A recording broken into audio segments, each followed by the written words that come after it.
Hello everyone, I'm here to explain the KONY 2012 campaign led by the Invisible Children organization and to show you why, as you can see it's stamped on the flyer, this movement is a scam. Now it's a good cause that means well, but the organization that's behind it is scamming you and taking your money and using it for things that I don't think that most people would agree with. So the KONY 2012 organization is a scam for three major reasons. One is because they oversimplify the problem in Uganda. They make it seem like if they capture Joseph Kony, all the problems in Uganda and the Central African region will go away, and that can't be further from the truth. Two, they make several false statements, and they take credit for things that they did not accomplish on their own. And three, they waste the majority of the funds donated. Only 30% of the funds that they receive have actually been used to help Ugandans. So the bottom line is this.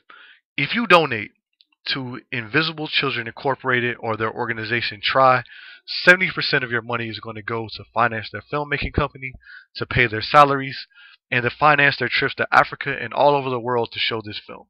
If you're okay with this, you can stop watching now, and if not, you can continue so I can explain why this is wrong and what really should be done. So here's the biggest problem. The film, which is supposed to spread awareness, spends less than 1 minute explaining the situation and you actually explaining the situation in Uganda and why they're fighting. And it ignores the fact that capturing KONY alone will not solve the region's problems. Many of the problems in the region are as a result of poor governance, economic underdevelopment, and many other problems exist that even if KONY is captured, there will be another rebel organization or another rebel leader that'll pop up to take advantage of the situation. The most important thing and the biggest problem that I have here is the fact that capturing rebel leaders is the work of the military. NGOs or nonprofit organizations, as we call them here in America, should not be involved in this type of activities. And the reason why is because it eliminates the neutrality of aid workers and puts people's lives in danger. The minute you have aid workers involved in rebel movements and taking one side, now they become legitimate targets. So now someone from the LRA could attack or kill an aid worker and say that they're funding the opposition or they're helping the opposition.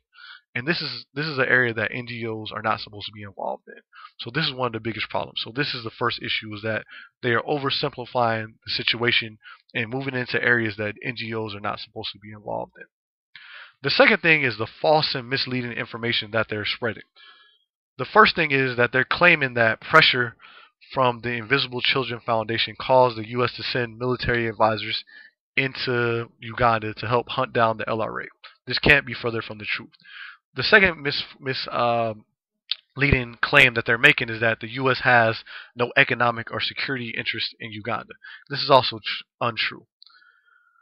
There's an abundance of economic interest in Uganda. There's an estimated 2.5 billion barrels of oil found in the country. So, of course, there's an economic interest there. The national security interest in Uganda is the fact that Uganda is a major partner in the war on terrorism, and they have sent troops to fight al-Shabaab in Somalia.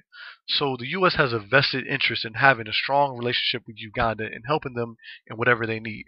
So these reasons, not the Invisible Children Corporation's campaign, has caused the U.S. to send advisors into Uganda to help squash the LRA. There have been several attempts to capture KONY. Operation Lightning Thunder, the Garamba Offensive, etc.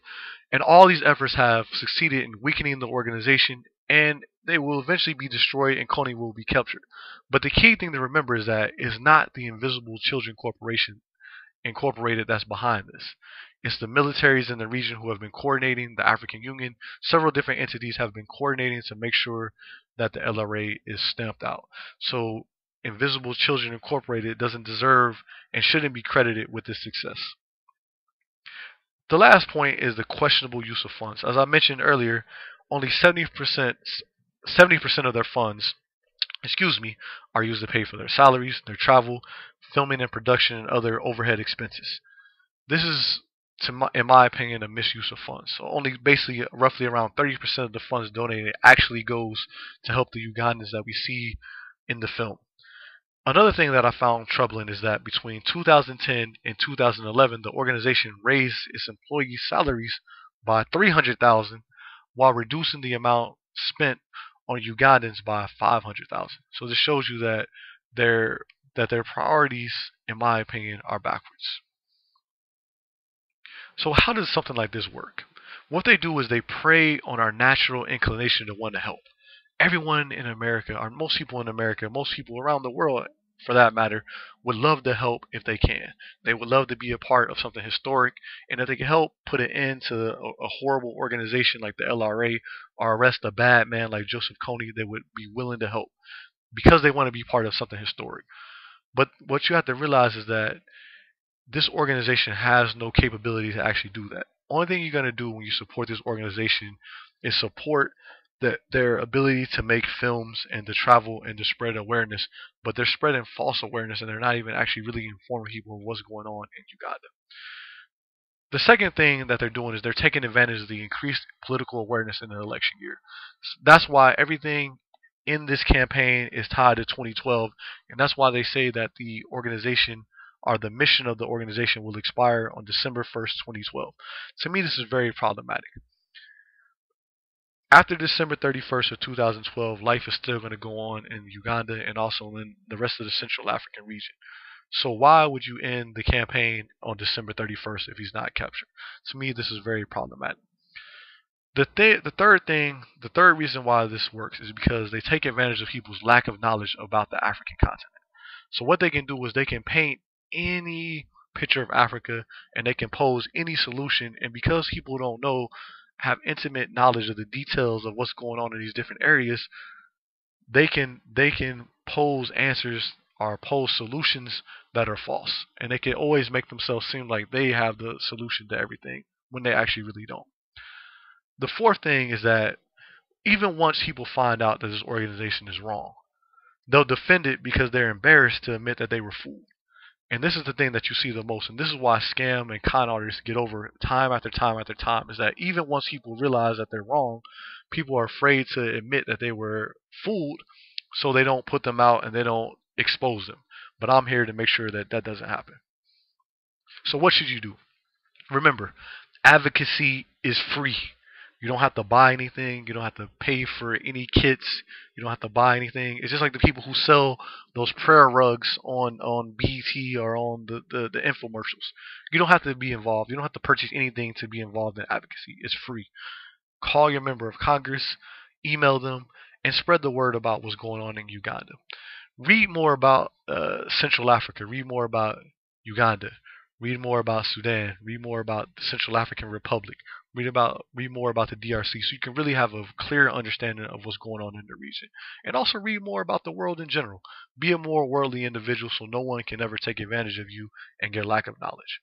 And the key thing, the most important thing in my opinion, is to question this and any other organization's philosophy and use of funds before you support their cause. This is very important. Before you donate to anything, even if it seems great, look at their use of funds and look at the organization's philosophy before you donate any of your money. So these are some of the sources that I use to gather the research for this presentation. It's not based on my opinion, it's based on facts. You can see the financial statements of the Invisible Children organization. You can look at it on this website. Some other people have written on this, and also I've posted a link to the Invisible Children organization's official response to criticism of what they're doing. Now, I'm going to have another video that I'll post that will explain in detail the factual background of the conflicts in Central Africa. So if you want to check it out, check out my next video, and I'll see you soon. Thank you for watching.